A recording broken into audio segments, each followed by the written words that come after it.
ಪುಟ್ಟ ಗೌರಿ ಮದುವೆ ಭಾಗ 58. ಅಡುಗೆ ಮನೆಯಲ್ಲಿ ಅಡುಗೆ ಮಾಡುತ್ತಲೇ ಇವರ ಮಾತುಕತೆಗಳನ್ನು ಕೇಳಿಸಿಕೊಳ್ಳುತ್ತಿದ್ದ ಗೌರಿ ಅಡುಗೆ ಮನೆಯಿಂದ ಹೊರಗೆ ಬಂದಳು.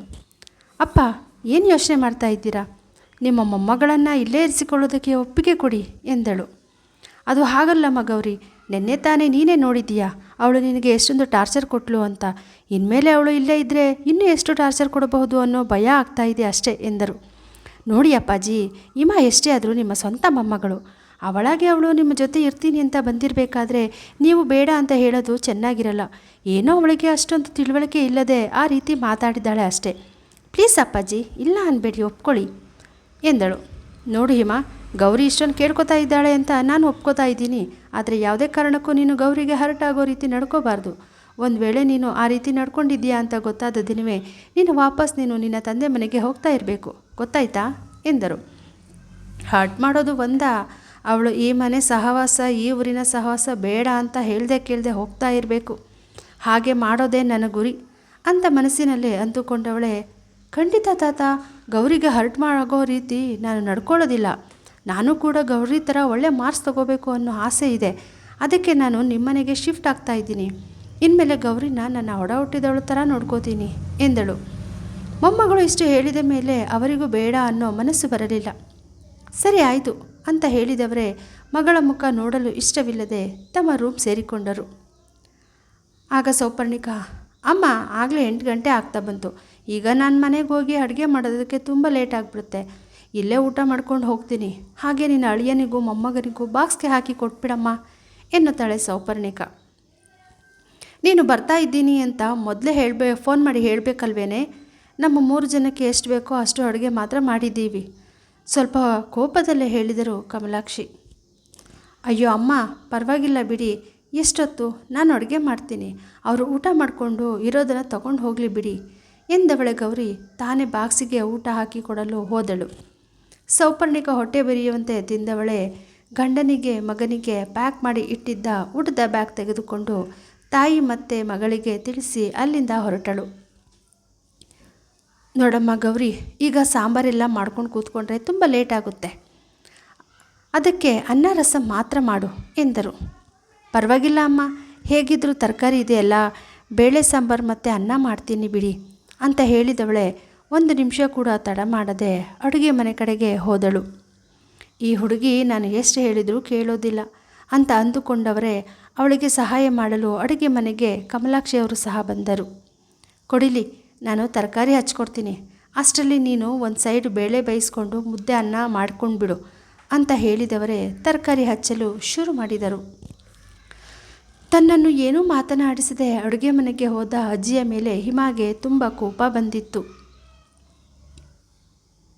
ಈ ಅಜ್ಜಿಗೆ ನನಗಿಂತ ಆ ಮನೆ ಕೆಲಸದವಳ ಮೇಲೆ ಪ್ರೀತಿ ಜಾಸ್ತಿ ಅನಿಸುತ್ತೆ. ಅವಳ ಕೆಲಸ ಅವಳು ಮಾಡ್ತಾ ಇದ್ಲು, ಇವರು ಬೇರೆ ಅವಳಿಗೆ ಹೆಲ್ಪ್ ಮಾಡೋದಕ್ಕೆ ಅಂತ ಹೋಗಿದ್ದಾರೆ. ಅದೇ ಹೆಲ್ಪ್ ನನಗೆ ಮಾಡಿದರೆ ಆಗ್ತಾ ಇರಲಿಲ್ವಾ? ನನ್ನ ಡ್ರೆಸ್ಗಳನ್ನೆಲ್ಲ ಜೋಡಿಸಿ ಕಬೋರ್ಡ್ಗೆ ಇಡೋ ಅಷ್ಟರಲ್ಲಿ ಎಷ್ಟೊಂದು ಟೈಮ್ ಆಗಿಬಿಡುತ್ತೆ ಅಂದುಕೊಂಡವಳೆ ಅಡುಗೆ ಮಾಡುತ್ತಿದ್ದ ಗೌರಿಯನ್ನು ಕರೆದಳು. ಏನು ಹಿಮ, ಕರೆದ್ಯಲ್ಲ ಎನ್ನಲು, ಏನಿಲ್ಲ ಗೌರಿ, ಸ್ವಲ್ಪ ನನ್ನ ಲಗೇಜ್ನ ರೂಮ್ ತನಕ ತಂದು ಕೊಡ್ತೀಯಾ? ನನಗೆ ಇಷ್ಟೊಂದು ವೆಯ್ಟ್ ಎತ್ತಿ ಅಭ್ಯಾಸ ಇಲ್ಲ ಎಂದಳು. ಅಯ್ಯೋ ಅಷ್ಟೇ ತಾನೇ, ಅಡುಗೆ ಕೆಲಸ ಇನ್ನೇನು ಮುಗೀತು, ನೀನು ರೂಮಿಗೆ ಹೋಗಿರು, ತಂದು ಕೊಡ್ತೀನಿ ಎಂದಳು ಗೌರಿ. ರೂಮಿನಲ್ಲಿ ಇದ್ದ ಪ್ರಹ್ಲಾದ್ರವರಿಗೆ ಇವರಿಬ್ಬರ ಮಾತು ಕೇಳಿಸಿತು. ಬಾಗಿಲು ತೆಗೆದುಕೊಂಡು ಹೊರಗೆ ಬಂದರು. ನೋಡು ಹಿಮ, ಇನ್ಮೇಲೆ ನಿನ್ನ ಕೆಲಸ ನೀನೇ ಮಾಡ್ಕೋಬೇಕು. ಅದನ್ನು ಗೌರಿಗೆ ಹೇಳಿ ಮಾಡಿಸಿಕೊಳ್ಳುವ ಹಾಗಿಲ್ಲ. ನಿನ್ನ ಲಗೇಜ್ನ ನೀನೇ ತಗೊಂಡು ಹೋಗೋ. ಅವಳೇನು ನಿನ್ನ ಸರ್ವೆಂಟಾ? ಅದು ಅಲ್ಲದೆ ಇಬ್ಬರು ಒಂದೇ ಏಜ್ನವರು. ನಿನ್ನ ಕೈಯಲ್ಲಿ ಎತ್ಕೊಳ್ಳೋಕ್ಕೆ ಆಗದೆ ಇರೋ ಲಗೇಜ್ನ ಗೌರಿ ಎತ್ಕೊಂಡು ಬರೋಕ್ಕೆ ಆಗುತ್ತಾ? ಕೋಪದಲ್ಲಿ ಹೇಳಿದರು ಪ್ರಹ್ಲಾದ್. ಸಡನ್ನಾಗಿ ಬಂದ ತಾತನನ್ನು ನೋಡಿ ಭಯದಲ್ಲಿ ಉಗುಳು ನುಂಗುತ್ತಾ, ಅದು ತಾತ, ಆಗಲ್ಲ ತಾತ, ಗೌರಿ ಎಷ್ಟೇ ಆದರೂ ಹಳ್ಳಿ ಹುಡುಗಿ ಅಲ್ವಾ, ಸ್ಟ್ರೆಂತ್ ಜಾಸ್ತಿ ಇರುತ್ತೆ, ಅದಕ್ಕೆ ಹೆಲ್ಪ್ ಕೇಳಿದೆ ಅಷ್ಟೇ. ಅದು ಬಿಟ್ಟು ಬೇರೆ ಇಂಟೆನ್ಷನ್ ಏನೂ ಇಲ್ಲ. ಇದರಿಂದ ನಿಮಗೆ ಬೇಜಾರಾಗುತ್ತೆ ಅನ್ನೋ ಹಾಗಿದ್ದರೆ ಬೇಡ ಬಿಡಿ, ಸ್ವಲ್ಪನೇ ನಾನೇ ತಗೊಂಡು ಹೋಗ್ತೀನಿ ಎಂದು ಏನೂ ಅರಿಯದ ಮುಗ್ದೆಯಂತೆ ಹೇಳಿದಳು ಹಿಮ. ಮತ್ತೆ ಏನಾದರೂ ಬೈಯಬಹುದು ಅನ್ನೋ ಭಯಕ್ಕೆ ಗೌರಿ ಪರವಾಗಿಲ್ಲ ಅಪ್ಪಾಜಿ, ಅದೇನು ಅಷ್ಟು ಕಷ್ಟದ ಕೆಲಸ ಅಲ್ಲ, ನಾನೇ ತಗೊಂಡು ಹೋಗಿ ಕೊಡ್ತೀನಿ ಬಿಡಿ. ಒಂದೇ ಮನೆಯಲ್ಲಿ ಇದ್ದೀವಿ ಅಂದಮೇಲೆ ಇಬ್ಬರು ಅನುಸರಿಸ್ಕೊಂಡು ಹೋಗೋದು ಬಹಳ ಮುಖ್ಯ ಅಲ್ವಾ?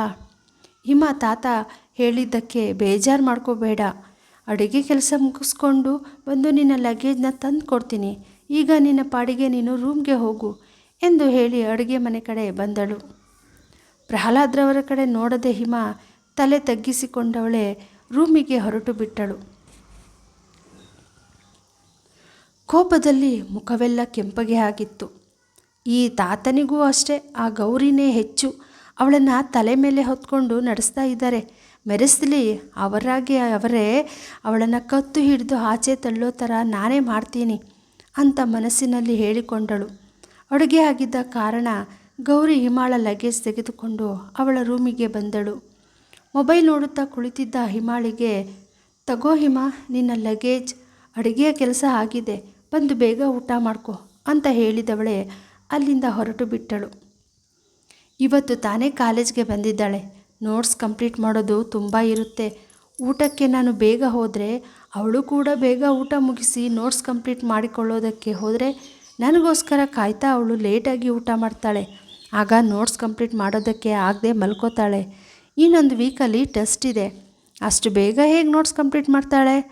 ಹಾಗೆ ಟೆಸ್ಟ್ಗೆ ಹೇಗೆ ಪ್ರಿಪೇರ್ ಆಗ್ತಾಳೆ ಅಂತ ನೋಡೋಣ ಅಂತ ಅಂದುಕೊಂಡವಳೆ ಬೇಕು ಅಂತಲೇ ಹೊಟ್ಟೆ ಹಸಿತಾ ಇದ್ದರೂ ಊಟಕ್ಕೆ ಹೋಗಲಿಲ್ಲ. ಹಿಮ ಊಟ ಮಾಡಲು ಬರುವಷ್ಟರಲ್ಲಿ ಆಗಲೇ 10 ಗಂಟೆ ಆಗಿತ್ತು. ಅವಳು ಬರುವ ಹೊತ್ತಿಗೆ ಡೈನಿಂಗ್ ಟೇಬಲ್ ಬಳಿ ಯಾರೂ ಇರಲಿಲ್ಲ.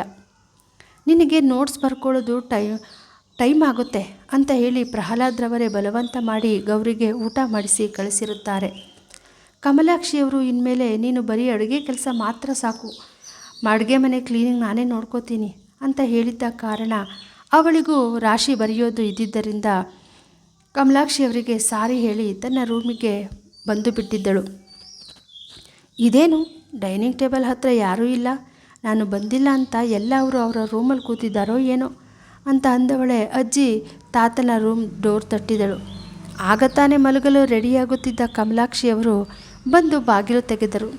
ಬಾಗಿಲಲ್ಲಿ ನಿಂತಿದ್ದ ಹಿಮಾಳನ್ನು ಕಂಡು, ಯಾಕಮ್ಮ ಹಿಮ ಎನ್ನಲು, ಅಜ್ಜಿ ಸಾರಿ, ನನ್ನಿಂದ ನಿಮ್ಮೆಲ್ಲ ಊಟಕ್ಕೆ ಲೇಟ್ ಆಯಿತು ಅನಿಸುತ್ತೆ, ಬನ್ನಿ ಈಗ ಊಟ ಮಾಡೋಣ ಎಂದಳು. ಊಟನಾ? ನಮ್ಮೆಲ್ಲರದು ಆಗಲೇ ಊಟ ಆಯಿತು, ನಿನಗೋಸ್ಕರ ಸ್ವಲ್ಪ ಹೊತ್ತು ಕಾದ್ವಿ, ನೀನು ಯಾವಾಗ ಬರಲಿಲ್ಲ, ನಿನ್ನ ತಾತನಿಗೂ ನನಗೂ ಟ್ಯಾಬ್ಲೆಟ್ ತಗೊಳ್ಳೋ ಟೈಮ್ ಆಗುತ್ತೆ ಅಂತ ಹೇಳಿ ಊಟ ಮಾಡಿದ್ವಿ ಎಂದರು. ಮತ್ತು ಗೌರಿ, ಅವಳದು ಊಟ ಆಗೋಯ್ತಾ ಎಂದಳು. ಪಾಪ ಆ ಹುಡುಗಿ ನಿನಗೋಸ್ಕರ ಕಾಯ್ತೀನಿ ಅಂದ್ಲು, ಆದರೆ ನಿನ್ನ ತಾತನೇ ನಿನಗೆ ನೋಟ್ಸ್ ಎಲ್ಲ ಬರ್ಕೊಳ್ಳೋದು ತುಂಬ ಲೇಟ್ ಆಗುತ್ತೆ, ಫಸ್ಟು ಊಟ ಮಾಡ್ಕೋ, ಹೊಟ್ಟೆ ಹಸ್ದಾಗ ಅವಳೇ ಬಂದು ತಿಂತಾಳೆ ಅಂತ ಹೇಳಿದ್ರು. ಅದಕ್ಕೆ ಆ ಹುಡುಗಿನೂ ಊಟ ಮಾಡಿ ನೋಟ್ಸ್ ಕಂಪ್ಲೀಟ್ ಮಾಡ್ಕೋತಾ ಇದ್ದಾಳೆ. ನಾನು ಬೇಡ, ಅವಳೇ ಬಡಿಸಿಕೊಂಡು ತಿಂತಾಳೆ ಅಂತ ಹೇಳಿದ್ರು ಕೇಳ್ದೇನೆ ನಿನಗೋಸ್ಕರ ಅಂತಲೇ ಒಂದು ತಟ್ಟೆಗೆ ಅನ್ನ ಸಾಂಬಾರು ಹಾಕಿ ಪ್ಲೇಟ್ ಮುಚ್ಚಿ ಇಟ್ಟಿದ್ದಾಳೆ, ಹೋಗಿ ತಿನ್ನೋಗು ಎಂದರು. ಪೆಚ್ಚೆ ಮೋರೆ ಹಾಕಿಕೊಂಡು ಹಿಮ, ಓ ಹೌದಾ ಅಜ್ಜಿ, ಸರಿ ಆಗಿದ್ರೆ ಅಂತ ಹೇಳಿ ಡೈನಿಂಗ್ ಟೇಬಲ್ ಬಳಿ ಬಂದವಳೆ ಗೌರಿ ಹಾಕಿ ಇಟ್ಟಿದ್ದ ಊಟವನ್ನು ತಿಂದು ಮುಗಿಸಿ ಕೈ ತೊಳೆದು ತನ್ನ ರೂಮ್ ಕಡೆ ಹೊರಟಳು. ಅಷ್ಟರಲ್ಲಿ ಜಗ್ಗಿಗೆ ನೀರು ತುಂಬಿಸಿಕೊಳ್ಳಲು ಬಂದಿದ್ದ ಕಮಲಾಕ್ಷಿಯವರು, ಹಿಮ, ಊಟ ಮಾಡಿಬಿಟ್ಟು ಡೈನಿಂಗ್ ಟೇಬಲ್ ಮೇಲೆ ಹಾಗೆ ತಟ್ಟೆನ ಇಡಬೇಡ, ಹೋಗಿ ತಿಂದಿರೋ ತಟ್ಟೆನ ತೊಳೆದು ಇಡು, ಇದನ್ನೆಲ್ಲ ನಿಮ್ಮಮ್ಮನಿಗೆ ಹೇಳ್ಕೊಟ್ಟಿಲ್ಲ ಎಂದು ಗದರಿದರು. ಬಂದ ಮೊದಲ ದಿನವೇ ಯಾಕೆ ಮಾತನಾಡೋದು ಅಂತ ಅಂದುಕೊಂಡ ಹಿಮ, ಸಾರಿ ಅಜ್ಜಿ, ಅದು ನಿದ್ದೆ ಬರ್ತಾಯಿತ್ತು ಅಲ್ವಾ, ಅದಕ್ಕೆ ಮೂಡಲ್ಲಿ ಎದ್ಬಿಟ್ಟೆ, ನೋಡಿ ಈಗ ಹೋಗಿ ತೊಳೆದಿಟ್ಟು ಮಲ್ಕೋತೀನಿ ಅಂತ ಹೇಳಿದವಳೆ ಡೈನಿಂಗ್ ಟೇಬಲ್ ಮೇಲೆ ಊಟ ಮಾಡಿ ಹಾಗೆ ಇಟ್ಟಿದ್ದ ತಟ್ಟೆಯನ್ನು ಸಿಂಕಿಗೆ ತೆಗೆದುಕೊಂಡು ಹೋಗಿ ಹಾಕಿದಳು. ನಾಳೆ ಬೆಳಿಗ್ಗೆ ಆ ಗೌರಿ ಕೈಯಲ್ಲಿ ನನ್ನ ಎಂಜಿನ ತಟ್ಟೆ ತೊಳೆಸ್ತೀನಿ ಅಂತ ಅಂದುಕೊಂಡವಳೆ ಕಮಲಾಕ್ಷಿಯವರು ಹೋಗುವ ತನಕ ಅಡುಗೆ ಮನೆಯಲ್ಲಿ ಇದ್ದು ಅವರು ಹೋದ ನಂತರ ಕಳ್ಳ ಬೆಕ್ಕಿನಂತೆ ತನ್ನ ರೂಮ್ ಸೇರಿಕೊಂಡಳು. ಈಗ ನೋಟ್ಸ್ ಕಂಪ್ಲೀಟ್ ಮಾಡಲು ಹೋಗಿರುವ ಗೌರಿಗೆ ಹಿಮ ಏನಾದರೂ ಟಾರ್ಚರ್ ಕೊಡ್ತಾಳಾ? ತಿಳ್ಕೋಬೇಕು ಅಂದರೆ ಮುಂದಿನ ಸಂಚಿಕೆಯನ್ನು ವೀಕ್ಷಿಸಿ. ದಯವಿಟ್ಟು ಹಾಗೆ ಕತೆ ಬಗ್ಗೆ ಕಮೆಂಟ್ ಮಾಡಿ. ಕತೆ ನಿಮಗೆ ಇಷ್ಟವಾಗಿದ್ದಲ್ಲಿ ಲೈಕ್ ಮಾಡಿ, ಶೇರ್ ಮಾಡಿ, ಹಾಗೆ ನನ್ನ ಚಾನಲ್ನ ಸಬ್ಸ್ಕ್ರೈಬ್ ಮಾಡಿ. ಧನ್ಯವಾದಗಳು.